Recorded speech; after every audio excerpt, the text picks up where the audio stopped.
Hello everyone, welcome to my channel. Today we will know the solution of 11th Biology NCERT exemplars. So let's start video, but before starting this video, don't forget to subscribe my channel and press the bell icon. तो आज हम 11th की biology के second chapter biological classification का exemplar में दिए गए solution को देखेंगे.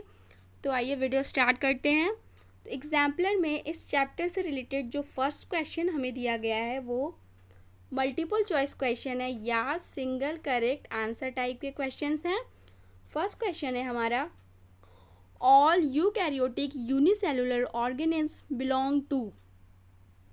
सभी यूकैरियोटिक यूनिसेलुलर ऑर्गेनिज्म जो होते हैं वो बिलोंग करते हैं A Monera, B protista, C fungi या डी बैक्टीरिया.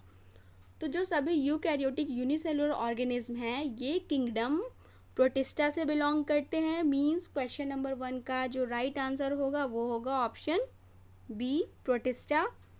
मोनेरा में जो आते हैं वो सभी प्रोकैरियोट्स होते हैं.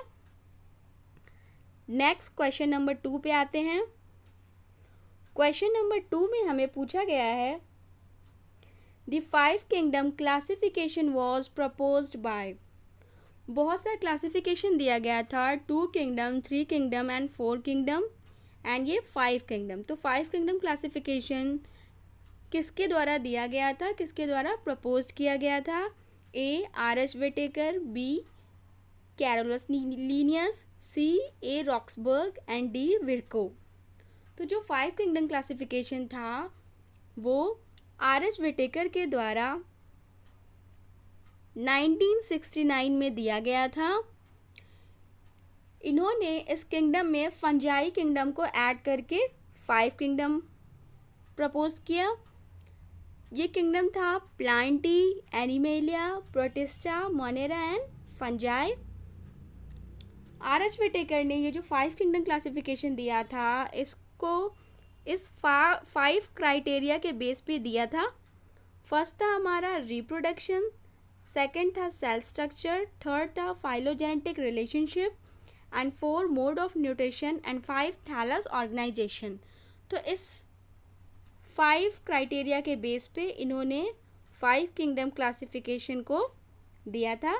तो इस तरह से क्वेश्चन नंबर 2 का जो राइट आंसर होगा वो होगा option A R H. Whittaker. Next आते हैं क्वेश्चन नंबर 3 पे. क्वेश्चन नंबर 3 में हमें पूछा गया है organism living in salty areas are called as. ऐसे ऑर्गेनिज्म जो सॉल्टी एरिया में रहते हैं उन्हें कहा जाता है A methanogens, B halophiles, C heliophytes and D thermoacidophiles. तो जो ऐसे ऑर्गेनिज्म होते हैं जो सॉल्टी एरिया में रहते हैं उन्हें हम हेलोफाइल्स बोलते हैं. मींस ऑप्शन बी होगा हमारा क्वेश्चन नंबर 3 का राइट आंसर. यहाँ पे हमें ऑप्शन में और भी ऑर्गेनिज्म दिए गए हैं तो इनके बारे में भी जान लेते हैं. मैथनोजेंस ऐसे ऑर्गेनिज्म होते हैं, इनके अंतर्गत बैक्टीरिया आते हैं जो कि मार्सी प्लेसेस में रहते हैं या दलदली स्थानों में रहते हैं और ये मीथेन गैस प्रोड्यूस करते हैं. सी हेलियोफाइट्स जो दिया गया है, हेलियोफाइट्स ऐसे प्लांट्स होते हैं, फाइट्स मीन्स प्लांट, तो इसके अंतर्गत ऐसे प्लांट्स आ जाते हैं जो सन लविंग होते हैं. एंड डी थर्मो एसिडोफिल्स, ये ऐसे ऑर्गेनिज्म होते हैं जैसे कि यहाँ ये नाम से ही क्लियर हो रहा है, थर्मो मीन्स टेम्परेचर और एसिड. तो ऐसे ऑर्गेनिज्म या ऐसे बैक्टीरिया जो कि हॉट स्प्रिंग या डीप सी वाटर में पाए जाते हैं. इसका एग्जाम्पल हम देखेंगे थर्मोकॉकस. तो इस तरह से हेलोफाइल्स ऐसे ऑर्गेनिज्म हैं जो सॉल्टी एरिया में पाए जाते हैं. नेक्स्ट आते हैं क्वेश्चन नंबर 4 पे. क्वेश्चन नंबर 4 में हमें पूछा गया है naked cytoplasm multinucleated and saprophytic are the characteristics of. Cytoplasm इनका नेक्ड होता है, ये मल्टी न्यूक्लिएटेड होते हैं, सैप्रोफाइटिक होते हैं. ये सभी कैरेक्टर्स पाए जाते हैं A monerans, B protista, C fungi and D slime moulds. तो जो स्लाइम मिल्ट्स होते हैं उनमें ये सारे कैरेक्टर्स पाए जाते हैं। ये सैप्रोफाइटिक होते हैं, सेल वॉल नहीं पाई जाती है इनमें, मल्टी न्यूक्लिएटेड बॉडी स्ट्रक्चर होता है इनमें, इसलिए इन्हें हम प्लाज्मोडियम भी बोलते हैं। ए सेलुलर स्लाइम मोल्ड्स के एग्जाम्पल की बात करें तो फाइजेरियम आ जाता है। सेलुलर स्लाइम मोल्ड्स की एग्जाम्पल की बात करें तो डिक्टियोस्टेलियम आ जाता है। तो इस तरह से क्वेश्चन नंबर 4 का जो राइट आंसर होगा वो होगा option D, slime moulds. Next question number 5 पे आते हैं। क्वेश्चन नंबर 5 में हमें पूछा गया है an association between roots of higher plants and fungi is called. Higher plants के रूट्स और फंजाई में जो एसोसिएशन पाया जाता है उसे हम क्या कहते हैं? A lichen, B fern, C mycorrhiza and D BGA means blue green algae. तो ऐसा एसोसिएशन जो हायर प्लांट्स की रूट्स और फंजाई के बीच पाया जाता है इसे हम माइकोराइजा कहते हैं। ये एक सिम्बायोटिक एसोसिएशन होता है। मीन्स जो हमारा ऑप्शन होगा सी क्वेश्चन नंबर 5 का राइट आंसर होगा, माइकोराइजा। और लाइकेन्स ऐसा एसोसिएशन होता है जो कि एल्गी और फंजाई के बीच पाया जाता है। नेक्स्ट आते हैं क्वेश्चन नंबर 6 पे। क्वेश्चन नंबर 6 में हमें पूछा गया है a dikaryon is formed when. Dikaryon की कंडीशन होती है, ये फॉर्म होती है कब? A meiosis is arrested, B the two haploid cells do not fuse immediately, C cytoplasm does not fuse and D none of the above। तो पहले तो हम ये जान लेते हैं कि डाइकैरियन कब फॉर्म होता है, डाइकैरियन होता क्या है। तो डाइकैरियन की जो कंडीशन होती है वो फंजाई, एस्कोमाइसिटीज एंड बेसिडियोमाइसिटीज में पाई जाती है। डाइकैरियन की जो कंडीशन होती है ये दो haploid cells means di means 2 और कैरियन मतलब न्यूक्लियाई। जब दो हैप्लॉइड न्यूक्लियाई आपस में फ्यूज नहीं हुए रहते हैं और पास में आते हैं तो इस कंडीशन को हम बोलते हैं डाइकैरियन। तो ये सिचुएशन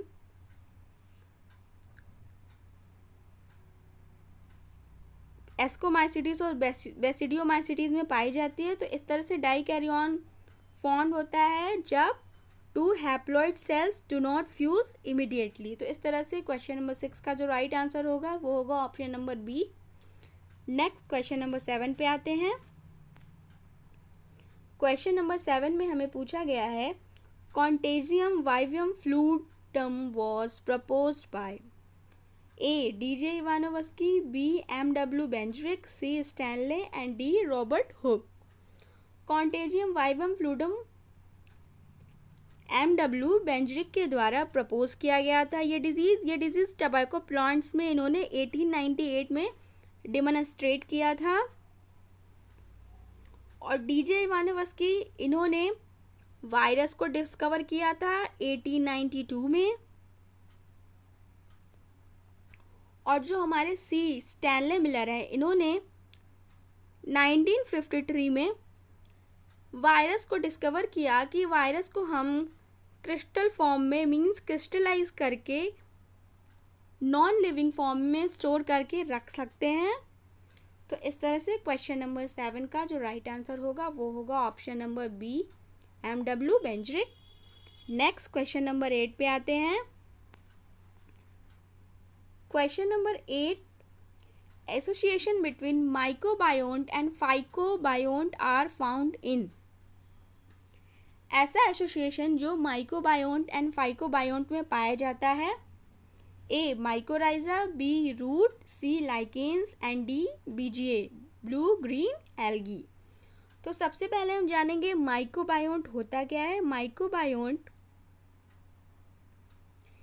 ये जो होता है ये फंजाई का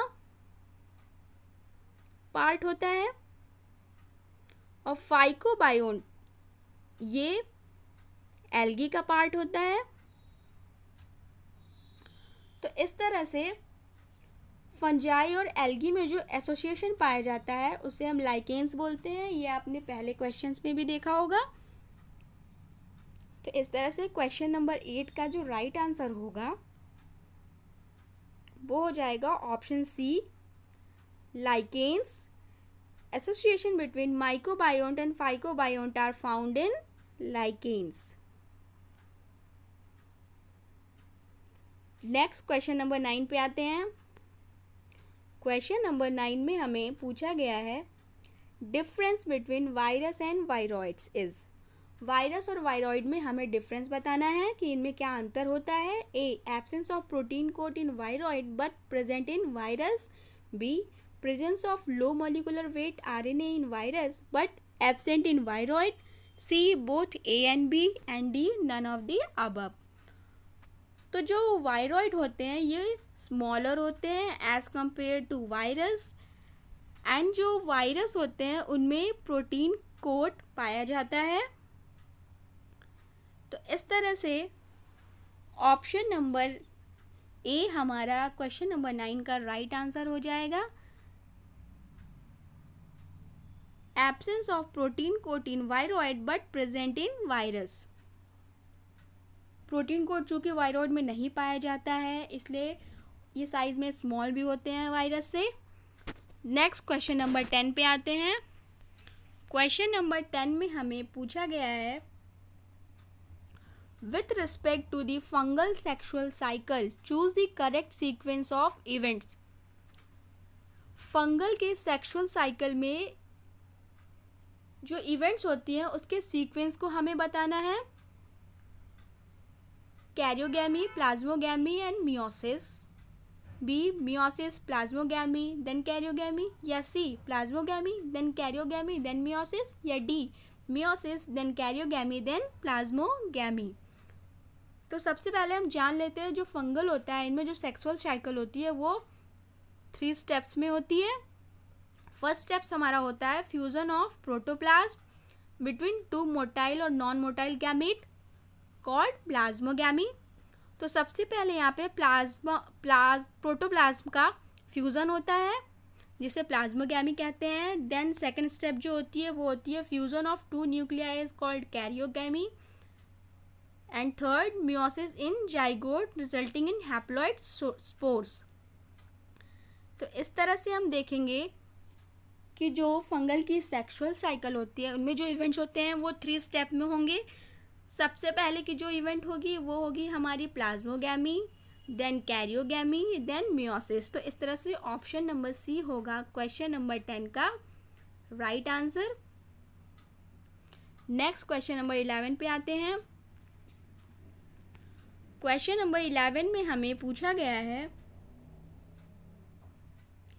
viruses are non-cellular organisms but replicate themselves once they infect the host cell. To which of the following kingdom do viruses belong to? Question number 11 में जो फर्स्ट लाइन दी गई है वो हमें एज अ इंफॉर्मेशन दी गई है कि जो वायरस होते हैं जब ये होस्ट सेल में चले जाते हैं तो ये रेप्लिकेट करने लग जाते हैं खुद को।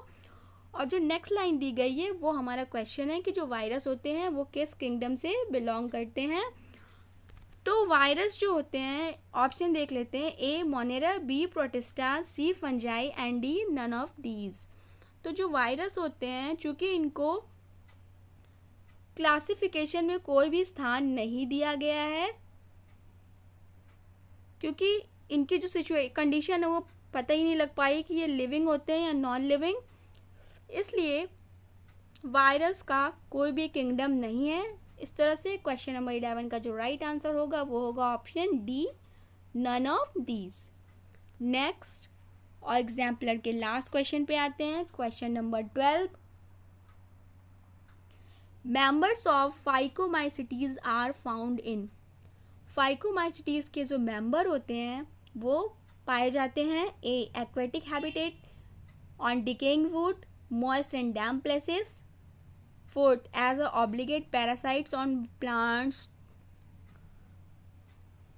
तो हमें चूज करना है none of the above, first and fourth, C, second and third, D, all of the above. तो जो फाइकोमाइसिटीज़ के मेंबर्स होते हैं ये एक तरह से सर्वव्यापी होते हैं, ये सभी जगह पे पाए जाते हैं। मीन्स ऑप्शन नंबर जो डी होगा, all of the above, question number 12 का राइट आंसर होगा कि जो फाइकोमाइसिटीज़ हैं ये एक्वेटिक हैबिटेट में पाए जाते हैं, decaying matter, decaying wood, moist and damp places and as a obligate parasites on plants. तो इस तरह से ये सभी जगह पाए जाते हैं। तो अगर एग्जाम्पलर का ये सेकंड चैप्टर आपको समझ में आया हो, इसके ऑब्जेक्टिव क्वेश्चन का सॉल्यूशन आपको पसंद आया हो और हमारा वीडियो अच्छा लगा हो, ये हेल्पफुल लगा हो आपके लिए, तो हमारे चैनल को सब्सक्राइब करना और वीडियो को लाइक करना ना भूलें। हम मिलेंगे अपने नेक्स्ट वीडियो में नेक्स्ट चैप्टर के साथ। Thank you for watching my video.